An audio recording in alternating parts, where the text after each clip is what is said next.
This isn't about being greedy or gouging. It's about you being a business owner and leveraging your assets, your resources, your products and services to generate the maximum amount of revenue possible.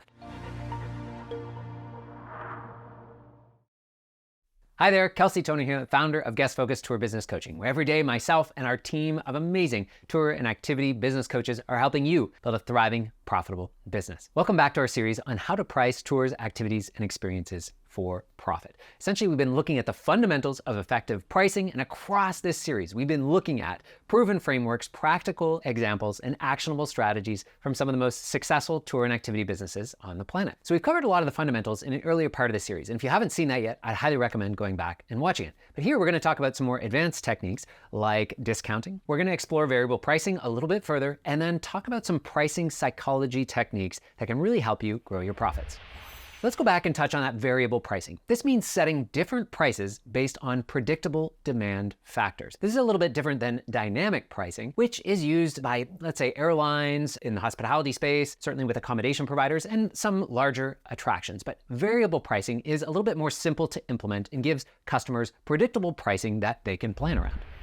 The core principle here is pretty simple. Charge more when demand is high and charge less when demand is low. And this isn't about being greedy or gouging. It's about you being a business owner and leveraging your assets, your resources, your products and services to generate the maximum amount of revenue possible. Just like running a tour at half capacity is leaving a lot of money on the table, because with additional guests, you could be generating much more revenue and much more profit. Well, this applies on both sides of the demand curve, where you are selling out. Let's say any time of the year that you are selling out, any days of the week, especially if you're selling out like a few weeks in advance or months in advance, that is under optimized pricing. You could increase the pricing because you have what? You have more demand for supply on those days.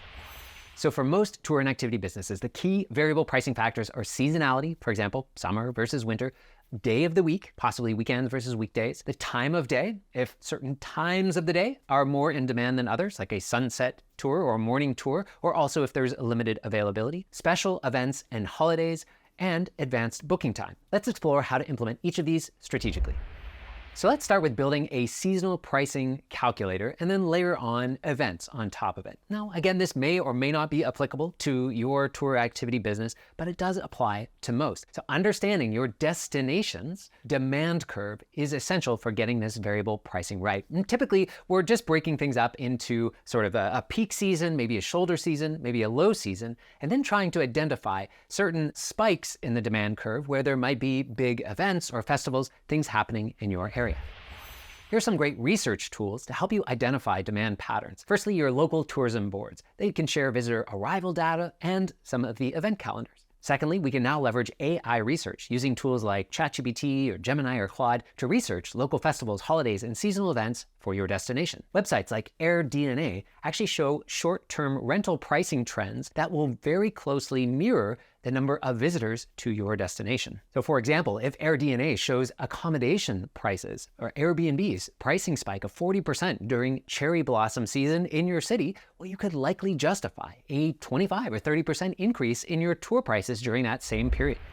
So basically, we're creating an annual calendar and looking at how we can have variable pricing across the entire year. Now, for those event-based pricings, let's start thinking about what other local festivals might be happening. Music festivals, food festivals, cultural celebrations. Then we can think about national holidays, maybe Independence Day, Christmas markets, New Year's, Mother's Day, Valentine's Day. Does it make sense that there's going to be more demand on those days? Very likely. Think sporting events. Are there tournaments, marathon weekends? We can also then be thinking about natural phenomena, possibly. If you have a northern lights season or a particular migration or something that happens in your area, like those cherry blossoms, that's very likely going to be causing a spike in that demand. Now, there's lots of different ways that you can come at this for actually setting the prices, but here's a simple framework that might help you wrap your heads around it. So let's say we figure out our pricing using our cost plus methodology. We may layer in some of that value-based pricing. We have a price that we feel comfortable charging for our tours. We've got our tour minimums. We understand all that, of course. So let's imagine that that's your shoulder season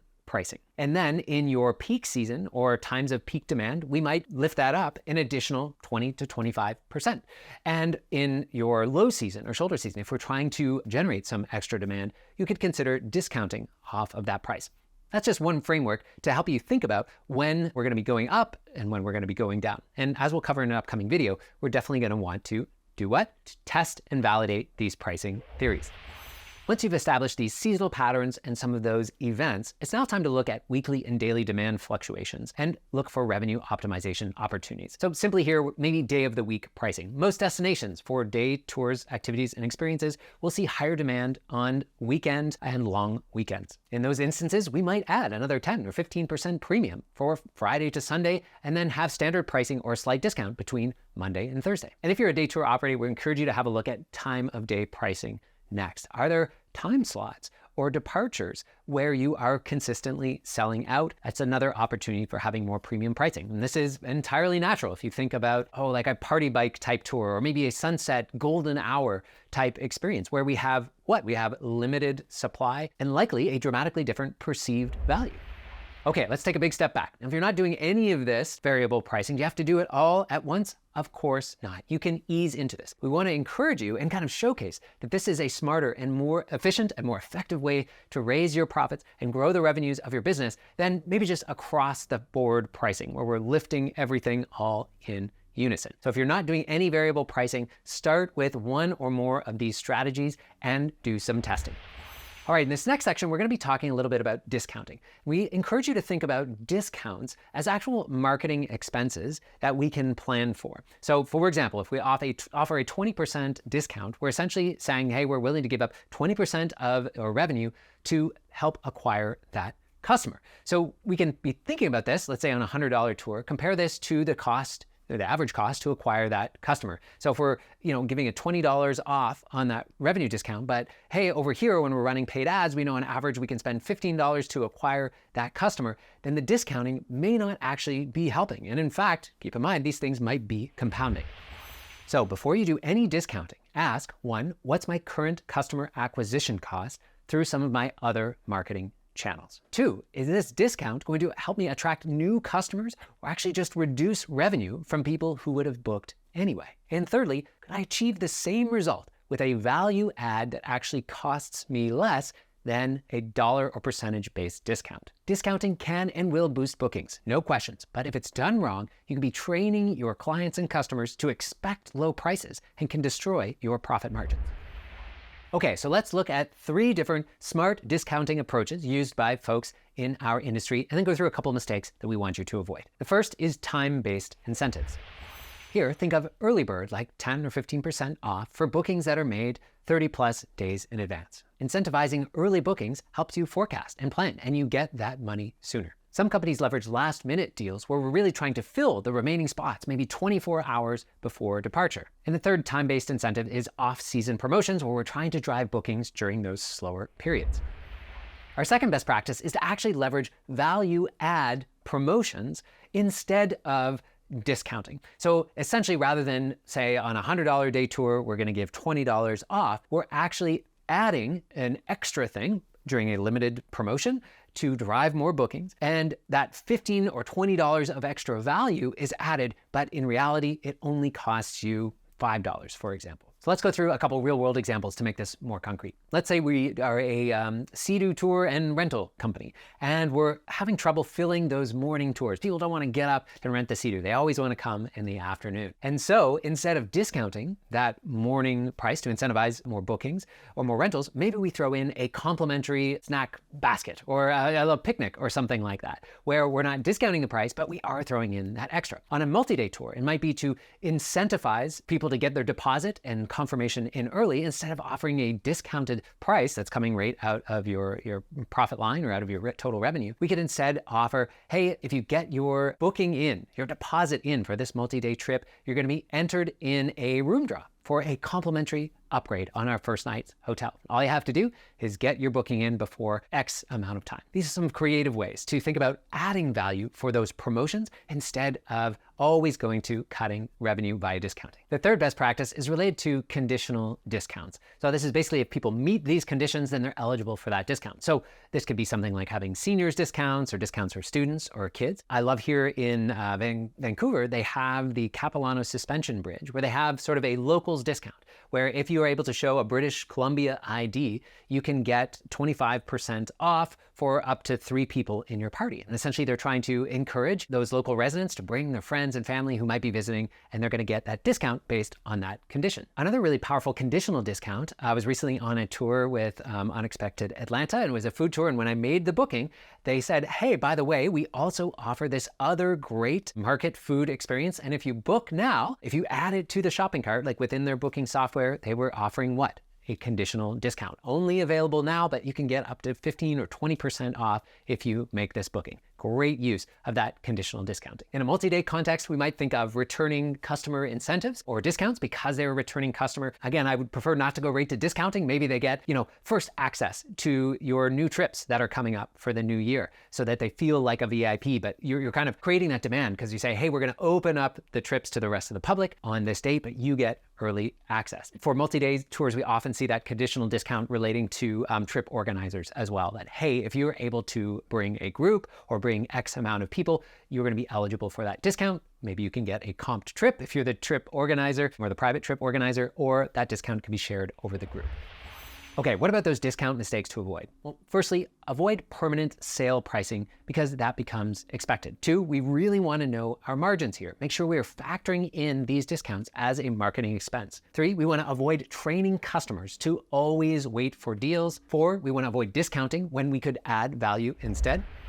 And finally, make sure you're leveraging discounts to close customers and increase that conversion rate, not applying it across the board. So for example, let's not have a permanent 15% off that's just a bar on your website forever, so that no matter how customers are getting to your website, they're all getting that same discount, versus leveraging a discount in a shopping cart abandonment. Meaning somebody got halfway through the checkout, they left, and you have a shopping cart abandonment email where you reach out and say, hey, if you come back and make this booking, we'll give you that 10% off. The latter is a far more effective and strategic use of discount.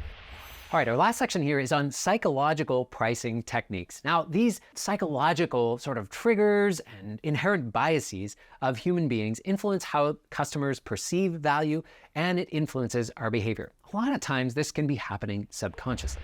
Here's a handful of these pricing techniques, and you'll probably recognize some of them. The first is often called charm pricing, where we're going to use $99 instead of $100 or $79 instead of $80. It creates the perception of significant savings. This is typically more effective for tours under a few $100s. The second is price anchoring with authentic strike-through pricing. So we might show, for example, our peak season pricing, say $120, and have a slash through it, and then show the price that they're going to be paying here in the shoulder season, or maybe for an early bird discount. The third is another type of price anchoring, but has to do with how you present the packages. Typically, you'll see this pricing technique applied when there are, say, 3 options, where the middle choice is clearly the best value. The basic experience is $65, our most popular or enhanced experience is $85, great value, and the premium private experience is quite a bit more expensive, and it helps anchor price expectations so that more people ultimately choose that middle option. The fourth psychological pricing technique has to do with labeling and social proof elements. This is where we can leverage those little banners like most popular, booking fast, only 3 spots left, or even perhaps something like best value. And the fifth is actually your offer presentation. Instead of simply saying, oh, $195 per person,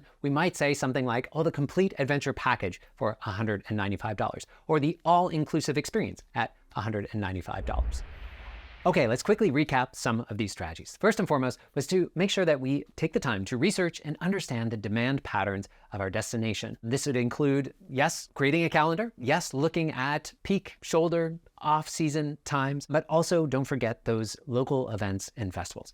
We can implement then, of course, things like seasonal pricing, potentially time of the week or time of day pricing strategies if demand calls for it. We want to remember, when using discounting, that we are factoring in as a marketing cost. We're avoiding those discounting mistakes, using them tactically, leveraging conditional discounting to drive behavior, as well as whenever possible, going for a value add promotion instead of a discounting one. You can leverage some of those psychological pricing techniques that we talked about, whether that's strike through, whether that's labeling, whether it's the presentation of maybe a few different offers and doing some of that price anchoring. And all together, you'll have a whole suite of tools that you can use to maximize the revenue and profit for each departure. If you haven't grabbed our tour pricing calculator, then head on over to guestfocus.com/pricing, which will help you out. And before you go, let me know down below, are there things that you've learned over the years to leverage strategic discounting, in terms of variable pricing, or some of those psychological pricing triggers that you leverage in your own tour or activity business.